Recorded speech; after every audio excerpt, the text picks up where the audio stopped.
We should not attack our American government. There was a lot packed into that question. Must have taken some time to write.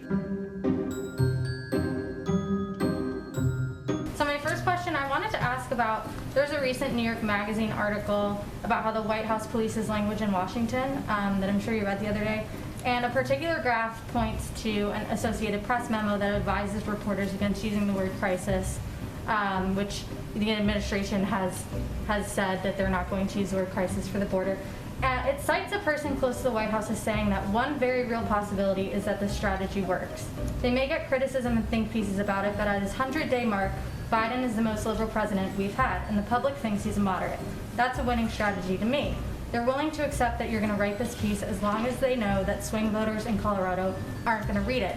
So does this reflect the White House's thinking that the goal is for Americans to view the president as moderate as he pursues, according to the, quote, the most liberal agenda that we've seen? There was a lot packed into that question. Must have taken some time to write. I will say that our goal is to implement solutions as it relates to the challenges at the border, and not to be caught up in semantics of what we call it. Because at the end of the day, what we've seen is a massive reduction in the number of children who are being detained in Border Patrol facilities thanks to the actions of this administration. We've seen a massive reduction in the number of hours kids spend in Border Patrol facilities. And we're continuing to work to get kids into the arms of their family members or to sponsor homes. And that's what our objective is. I can't speak to a blind anonymous quote from somebody outside of the White House, which we'd all be for banning those if others would want to commit to that as well.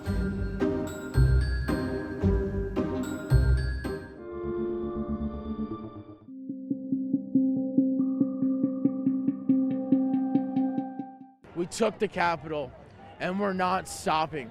I will be back tonight. When I was 18 years old, I was saved by Jesus Christ. I dedicated my life to the Lord. And last year, I honestly put a man above Jesus Christ as my Lord and Savior. I believed in man. I believed what was being told to me. He was the president of our United States, and I believed him because he's the president of our United States. And so because of that, I went to Washington like he called us to, having no clue what to expect, having no clue what was about to happen. I just knew that the president of our United States told me to go there.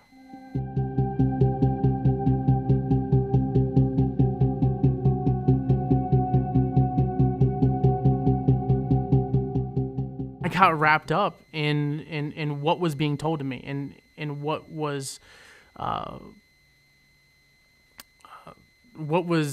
on the TV, what the media was proclaiming. If you guys do not see that this man is for the American people and protecting you as the American people, you need to wake up. When election night happened and everything was going on, I truly believed that Trump won the election. As of right now, I acknowledge and I know that Joe Biden is our president. That's not a mystery. That's a fact. But I felt like, maybe I believed that America was being robbed of a president, and I now know that was a lie. We, the people, need to be heard. We're done with false elections. We're done with stealing the election.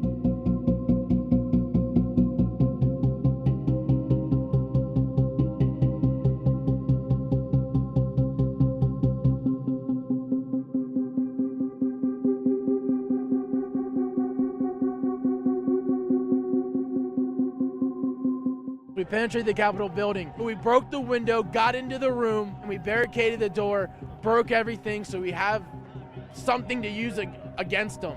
I couldn't see, I couldn't breathe, but we're not backing down. I can't breathe out, standing against American people. What the fuck wrong with y'all? I've realized I've been misled a few days after, immediately after.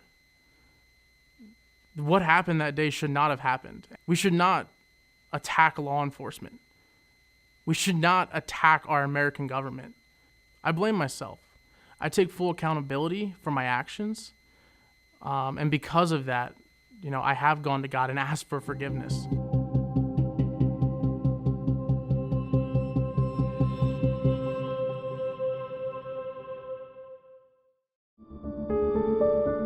Actually, I just need to check in. Are you still telling that lie, or are you telling new lies?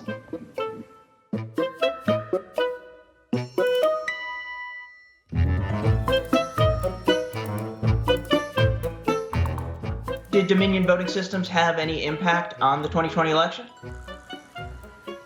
Oh, that's unfortunate because I was really excited about this interview.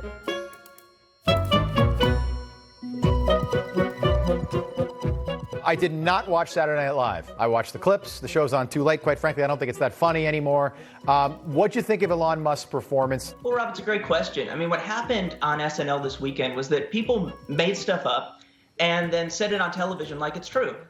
And that actually happens pretty frequently in American TV. For example, in 2020, Dominion Voting Systems sued Newsmax over its false claims about election fraud. Newsmax was lying to its own viewers, and Newsmax had to settle that lawsuit. So actually, I just need to check in. Are you still telling that lie, or are you telling new lies? I know why they want me on, which is they want to be able to say they had a Democrat as they try to pretend that they're a legitimate news network. It's what Fox News has done for a long time.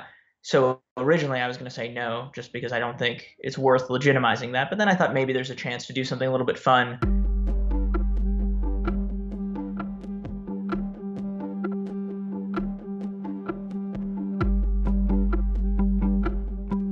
Wait, are we talking about, I'm sorry, David, are we talking about, do you want to talk about something completely non-related and try to catch me on a Monday morning totally off topic, or do you want to talk about Elon Musk?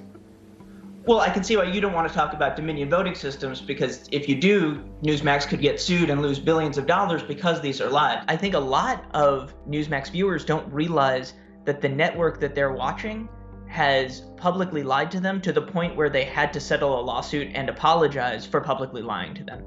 And so I do think this is probably the first that some Newsmax viewers heard about this lawsuit and Newsmax admitting that it had lied.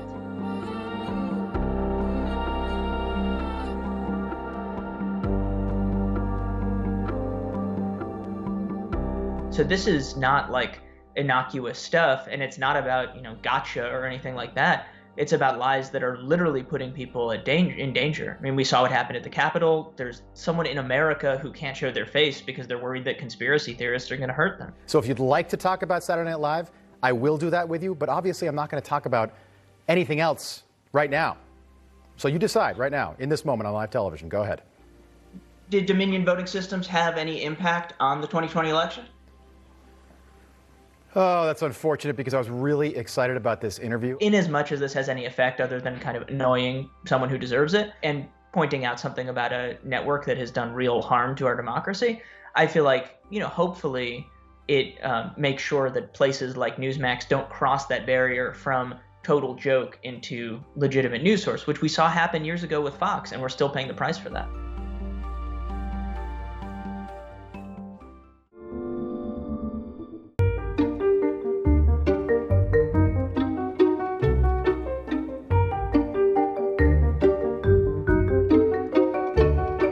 Mason, you're trying so hard to get your teachers and everybody to understand how bad it is learning at home. How close are you to getting back in the room? What do you miss most about not being in school? I miss most, obviously, seeing my friends and all the after-school activities that I've done. And I think that we're very, very close getting back to school. And I think that the way that our new president is handling things is a very good way. And we would not have gone to this if it were still the last president. Really? That's hard to believe, because the last president was saying, I want every kid back in school.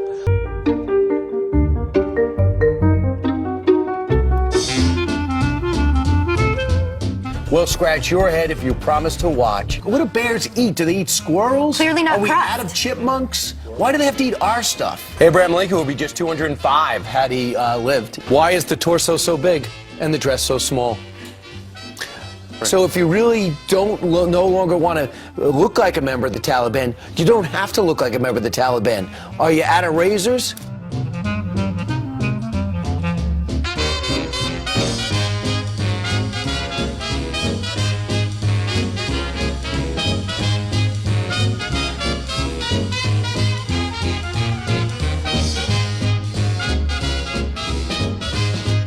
Do scientists actually come up with new pizzas, or do you guys? It's a little disc. Right? It's packed with jelly and peanut butter. It's a goat with wax buildup in the canal. That's what we're looking at. It's going to be great. Plenty of time to lick your wounds. Literally, you can lick yourself. If you know what I'm talking about, please tell me. You're 50-something and you just heard about a gizzard? I just thought it was a slang term for lizard or something. I don't know.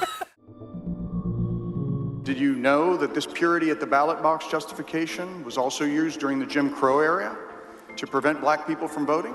No, those are troubling things.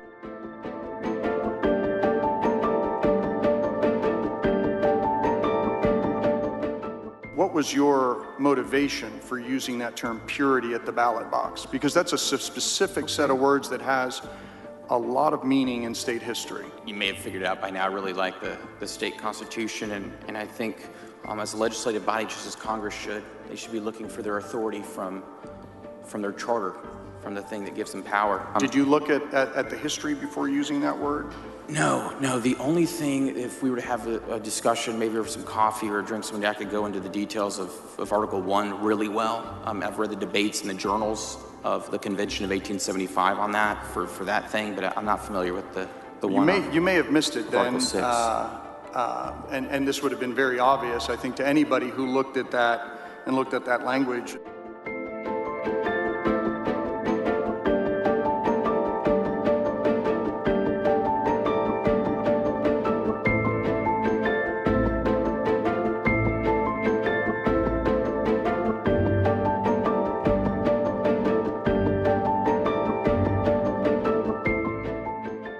That provision was drafted specifically to disenfranchise black people, black voters, in fact, following the Civil War. Did you know that? No, I'm sorry to hear that. And are you familiar with white primaries? We've heard and read of such thing. I'm glad have you read about those? It's a disgusting thing, yes. Did you realize that purity of the ballot box language in the Texas Constitution gave rise to all white primaries? No, I didn't. And did you know that this purity at the ballot box justification was also used during the Jim Crow era to prevent black people from voting? No, those are troubling things. I didn't know that was their Did reason. you know that in states across the country that penal disenfranchisement schemes were put in place, including in Texas, as far back as 1845, to effectively lock African American people out of the political process? Are you aware of this history? You know, I think we've said a few times that I wasn't aware of any kind of malicious intent in the use of that term. Okay. And the reason it was used is I looked at the Constitution because I believe our authority is derived from the people, and that's why. Gentleman's time's expired.